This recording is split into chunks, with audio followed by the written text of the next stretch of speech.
दोस्तों, Radhe Radhe. Monika biology classes में आप सभी का हार्दिक स्वागत है। इस समय आपको हम परागण के बारे में पढ़ा रहे हैं। आशा करते हैं आपको मेरे पिछले वीडियोस हमने जितना भी आपको पढ़ाया आपको समझ में आ रहा होगा। आप अपनी क्लास को डेली लेते रहिए, क्योंकि अभी से तैयारी करना शुरू करेंगे तब जाकर आप बोर्ड तक अच्छी तैयारी कर पाएंगे, अपने नोट्स का रिवीजन कर पाएंगे। बहुत इंपॉर्टेंट डायग्राम्स आपको बताएंगे जिन सब की आपको प्रैक्टिस करनी है। ठीक है, तो आप हमारी क्लास लेते रहिए, देखते रहिए हमारे वीडियोज़। ठीक, चलिए आज हम बात करते हैं कृत्रिम परागण के बारे में कि कृत्रिम परागण क्या होता है। कृत्रिम परागण आर्टिफिशियल पॉलिनेशन। ठीक है, जो कृत्रिम रूप से परागण हो उसे हम क्या कहेंगे? कृत्रिम परागण कहेंगे।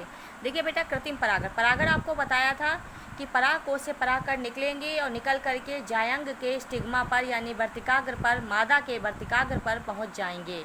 उसे हम परागण कहते हैं। परागण जो है हमेशा प्रकृति में अपने आप होता है। आपको बताया था, चाहे जल के माध्यम से हो, चाहे अपने आप हो जाए, चाहे हवा के माध्यम से हो, चाहे कीटों के माध्यम से हो, कि परागकण वो एक पुष्प से दूसरे पुष्प तक पहुंच जाए, यानी कि जो नर युग्मक है वो मादा भाग तक पहुंच जाए, इसे हम परागण कहेंगे। लेकिन कृत्रिम परागण में क्या होता है? Artificial pollination. लेकिन अब मनुष्य इतना होशियार हो चुका है, बताओ क्या बताया जाए। हर काम अब कृत्रिम रूप से होने लगा है। अब प्राकृतिक चीज़ें अगर नहीं हो रही हैं तो भैया कृत्रिम ही हो जाए, है ना। अब क्या करें भैया, दिमाग इतना है, कंप्यूटर का ज़माना, कुछ भी हो सकता है भाई। कृत्रिम परागण देख लीजिए, आर्टिफिशियल पॉलिनेशन भी आर्टिफिशियल रूप से करवाने लगे हैं। जब मन चाहेगा तब पॉलिनेशन करवा लेंगे। नर युग्मक और मादा युग्मक दोनों को स्टोर करके रख लिया। जब इच्छा हुई, अच्छा वाला परागकण आया, जब मन हुआ, सीजन अच्छा हुआ, सब कुछ अच्छा हुआ, फटाफट परागण करा लिया, मतलब कि अपने हिसाब से करा लिया। कृत्रिम परागण में क्या होता है? मनुष्य की जब अपनी स्वेच्छा से जब इच्छा होगी तो परागकणों को क्या करेगा? स्टोर करके रख लेगा। जब उसकी इच्छा हुई तब उसने अपना पॉलिनेशन करवा लिया। ठीक, इसे हम कृत्रिम परागण कहेंगे। ठीक है, देख लीजिए क्या है। मनुष्य द्वारा स्वेच्छा से एक पुष्प के परागकणों को दूसरे पौधे के पुष्प के वर्तिकाग्र पर पहुंचाने को कृत्रिम परागण कहते हैं। मनुष्य क्या करता है आजकल?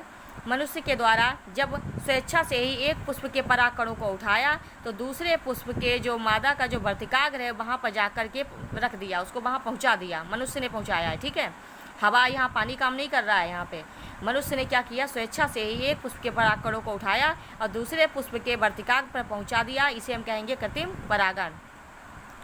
इसमें क्या करते हैं?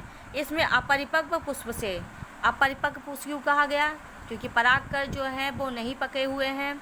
अपरिपक्व पुष्प से उसके सभी पुंकेसरों को उनने क्या किया? परागकण पक नहीं पाए। आपको विपुंसन बताया था कि परागकण पक ना पाए, चिमटी की सहायता से जो जो एंथर होता है, परागकोश होता है ऐसे लगा हुआ, इसको चिमटी से कट किया, परागकोश पक नहीं पाए, ऐसे चिमटी की सहायता से उठाया, इसको कट करके अलग रख लिया। ठीक, इसकी स्टिग्मा जो थी इसको पन्नी से ढक दिया ऐसे करके, जिसे बैगिंग कहा था, बताया था आपको। बैगिंग, पन्नी की सहायता से हम उसके भाग को ढक दें। ठीक है, तो इसमें क्या किया? इसने अपरिपक्व पुष्प से उसके सभी पुंकेसरों को चिमटी की सहायता से निकाल लिया, पुंकेसरों को तथा कर लेते हैं। इसके पश्चात पुष्प को थैली से ढक देते हैं, फूल को थैली से ढक दिया। पुष्प के जायांग के परिपक्व हो जाने पर, जब पुष्प का जायांग यानी मादा भाग पक जाता है, पक जाने पर थैली को हटा दिया। अब जब ये मादा भाग पक गया तो ये जो थैली चढ़ाई थी ऊपर, इसको हटा दिया। अब थैली हट गई, मादा भाग जब मादा वाला वर्तिकाग्र पक गई, पुष्प के यहाँ पे इसने परागकोश में परागकण भी भरे भैया स्टोर में रखे हुए हैं थैली में, इधर पन्नी हटा दी। थैली को हटाकर इच्छित पुष्प के, अब हमारी जो इच्छा होगी वो पुष्प के परागकण हम जाएंगे पे डालेंगे, किसी क्वालिटी की हो, जो मन होगा वो हम डालेंगे, हमारी इच्छा की बात है। तो इच्छित पुष्प के परागकणों को वर्तिकाग्र पर छिड़क दिया। अब परागकण जो स्टोर करके रखे थे पन्नी के अंदर, चिमटी की सहायता से कट करके जो अलग रखे थे, उनको उठा करके जाके पन्नी हटाई और यहाँ पे परागकण छिड़क दिए इसके ऊपर। ठीक है, परागकणों को वर्तिकाग्र पर छिड़क देते हैं। इससे इच्छित परागकणों वाले, इच्छित मतलब जो हमारी इच्छा के होंगे, जो हमारा मन चाहेगा, तो इससे इच्छित परागकणों वाले अच्छी क्वालिटी के जो होंगे, इच्छित परागकणों वाले बीज प्राप्त किए जाते हैं।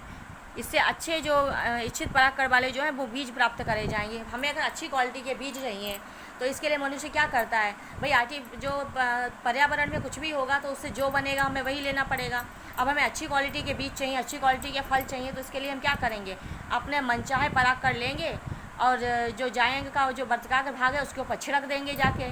ठीक है, तो इससे क्या होगा, अपनी इच्छा के अनुसार जो है बीज प्राप्त कर सकते हैं, हम बना सकते हैं, निषेचन करवा लेंगे, बीज बन जाएगा। ठीक है, तो ये होता है बेटा कृत्रिम परागण, आर्टिफिशियल पॉलिनेशन। ठीक है, समझ में आ गया। देख लीजिए एक बार फिर से, मनुष्य द्वारा स्वेच्छा से एक पुष्प के पराग कणों को दूसरे पौधे के पुष्प के वर्तिकाग्र पर पहुंचाने को कृत्रिम परागण कहते हैं। ठीक, इसमें अपरिपक्व पुष्प से उसके सभी पुंकेसरों को चिमटी की सहायता से अलग कर लेते हैं। इसके पश्चात पुष्प को थैली से ढक देते हैं। ठीक है, तो जब पुष्प का जायंग पक जाता है तो पक जाने पर क्या करते हैं, थैली को हटाकर इच्छित पुष्प के पराग कणों को उसके ऊपर छिड़क देते हैं। इससे इच्छित पराग कणों वाले बीज प्राप्त किए जाते हैं। तो ये होता है कृत्रिम परागण, आर्टिफिशियल पॉलिनेशन। आप इसे तैयार करिए, पेपर में पूछ लेते हैं कि कृत्रिम परागण क्या होता है, तो आप लोग इसके बारे में लिखिएगा कि कृत्रिम परागण मनुष्य के द्वारा स्वेच्छा से किया जाता है। ठीक है, इसकी प्रक्रिया को लिखिएगा। ठीक, आप इन्हें तैयार करिए। आशा करते हैं आपको वीडियो अच्छा लगा होगा। अगर वीडियो अच्छा लगा है तो हमारे चैनल को लाइक और सब्सक्राइब कर लीजिए। धन्यवाद।